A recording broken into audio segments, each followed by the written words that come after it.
In this video, I'll talk about the most recent statistics for the Avery Ranch and 78717 real estate housing market. If one bad sale in your neighborhood is a disaster for your home's value, the 4 types of homes you should sell this year and what homes you might want to stay away from if you are buying, why creating a buyer profile of your home is important if you want a positive return on investment for any home improvements, and who you should avoid listening to about real estate advice. I'm Eric Peterson, broker and owner of Copa Real Estate and a homeowner in Avery Ranch since 2007. If you'd like to see more videos about the Avery Ranch and 78717 real estate market, subscribe to our channel, give this video a like, and let me know in the comments what questions you have. So before I get into the stats, remember, by the time you watch this, I'll probably be 0-2 against my wife in fantasy football. So as I was picking my team, I realized there's some similarities between real estate and picking players for fantasy football. Depending on which statistics I use, I could make a football player appear incredible or terrible. And the same can be said for real estate statistics and the market. The other similarity is what happened last year is over. Even winning the Super Bowl last season doesn't mean anything for this season. Everybody starts 0-0. Same can be said about real estate statistics. If you're planning to sell your home, it's not what happened 3 months ago that's important. It's what you think the market is going to be when it's time for you to sell. So if you need help with your fantasy football team, don't call me. But if you're putting your plan together and make a move, don't rely on the statistics. Call me for a no-pressure consultation. So let's get into the stats, comparing the Avery Ranch and 78717 real estate market for August 2021 and August 2020. So the number of homes sold decreased 27.1% to 35 homes sold. The average sales price increased 31.2% to $623,477. The average dollars per square foot increased 36.3% to $266.78, and the median sales price increased 46.3% to $600,000. On average, homes in 78717 sold for 4% over asking in August 2021. This was down from 8% over list price in July and 16% over list price in May, showing the market is trending towards a more normal market. Anecdotally, this is what we've been feeling in the market. Fewer buyers asking me if they need to pay 20% over asking to get their offer accepted. This doesn't mean if your home is special, you won't still receive 20 offers, but it does mean the average home won't sell for 20% over asking price in today's market. And this is an important statistic if you're selling. I'm seeing homes being listed with other agents too low, anticipating getting $100,000 over asking price. So what's happening is they are getting offers, but not what they expected, and then the sold price is lower than what it could have been. So in many cases, what's happening is buyers aren't quite as motivated as they were back in May. And you can expect less offers and less action, which means lower expectations for how much over asking price a buyer will pay. In some instances, it may be better to list higher and be patient than price too low and hope buyers will bid up the price dramatically. So the average sold price of $623,477, although it was up 31.2% from August in 2020, it was actually lower than July's average price of $672,549. Part of that is we had 3 homes sell for over $1 million in July and fewer larger homes selling in August. July's average price was up 51.1% from July in 2020. So we are seeing a small pullback in the huge price increases on a year-over-year and month-to-month basis. Whether that's a trend or an anomaly remains to be seen.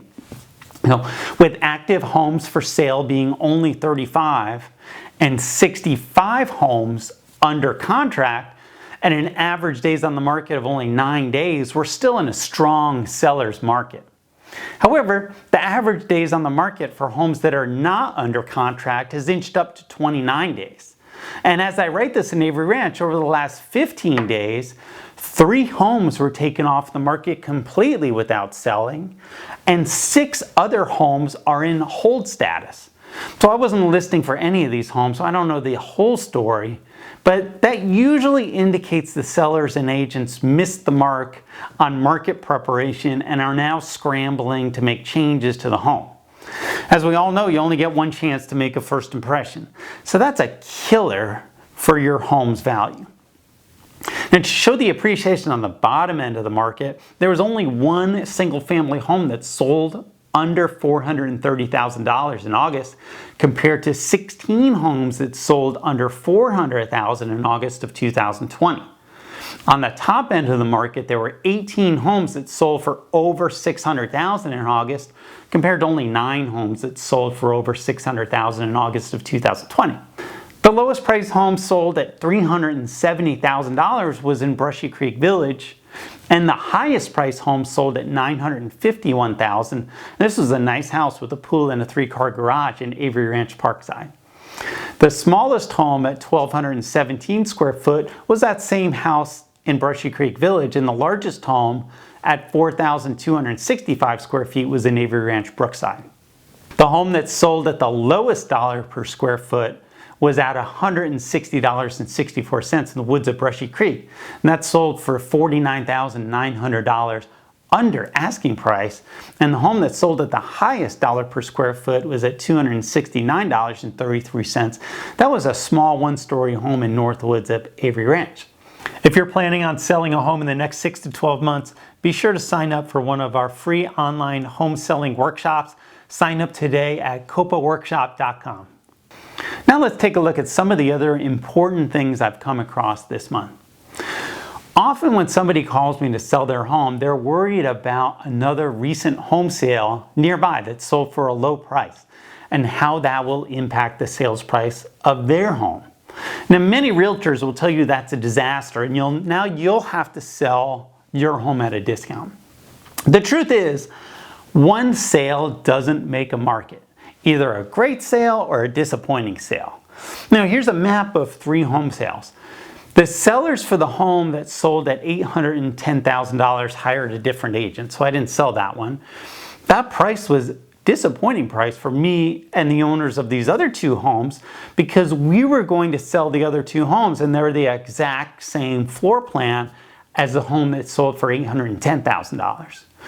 What we did is, rather than sell it at a discount, we took a much more aggressive approach with our marketing and attracted buyers for both of these homes at our open houses, where I could show them other comparable sales and demonstrate that the $810,000 home sold too low and the homes that we were selling were worth more than that. In the end, we sold the other homes for $855,000 and $875,000 only a couple weeks after the $810,000 home sold. So if there's been a disappointing sale recently in your neighborhood and you think maybe you're going to have to wait to sell your home at a great price, give us a call before you put your plans on hold.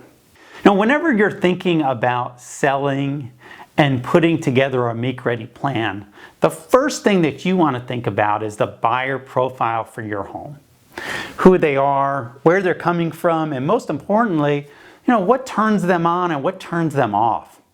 And I'll be the first to say that developing a buyer profile isn't foolproof. The largest home I've ever sold was to a single man who wanted to host large poker parties. Sometimes you just get lucky. But counting on luck isn't a good strategy.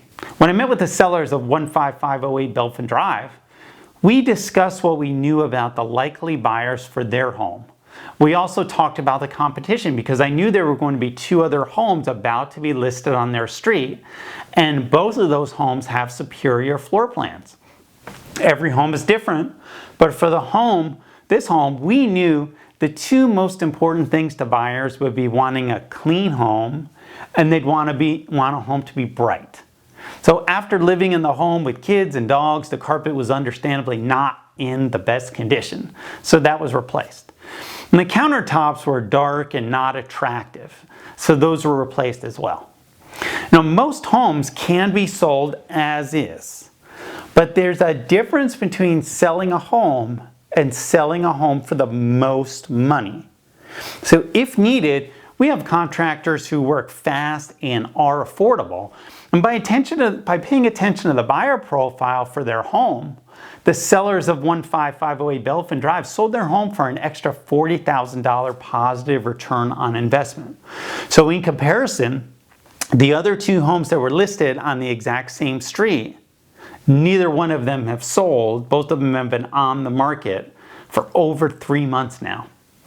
Both of them, after being on the market, took the home off the market to do additional extensive make-ready. But of course, by that point, it was a little too late to catch the buyers at a great price, and I don't know what's going to happen to those sellers. Whenever you're ready to talk about a buyer profile for your home, call us at 512-791-7473. Now, this month, you should also check out another video we made about the 4 types of homes you should sell before next year. These are homes that have something that in a normal market would be a turnoff to buyers, but with little inventory, buyers are still paying record prices for these homes.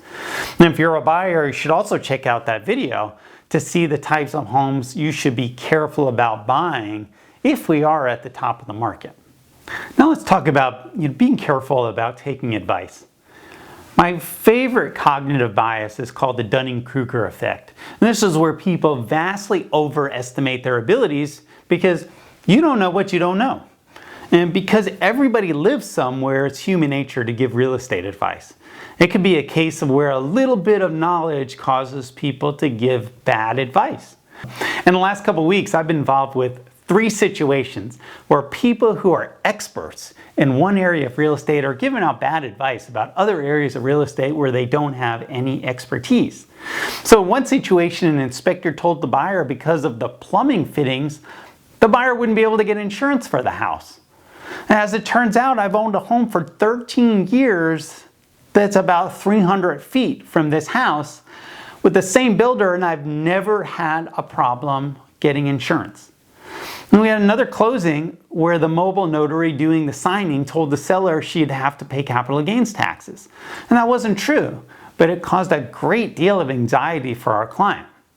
And finally, a plumber hired to repair a water heater that wasn't working decided to give our clients advice about real estate contracts. And if our clients had listened to the plumber's advice, they would have really landed in some hot water.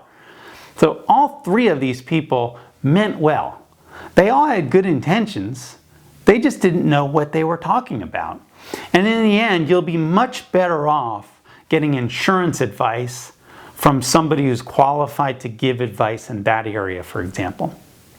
And now let's talk about foreclosures again.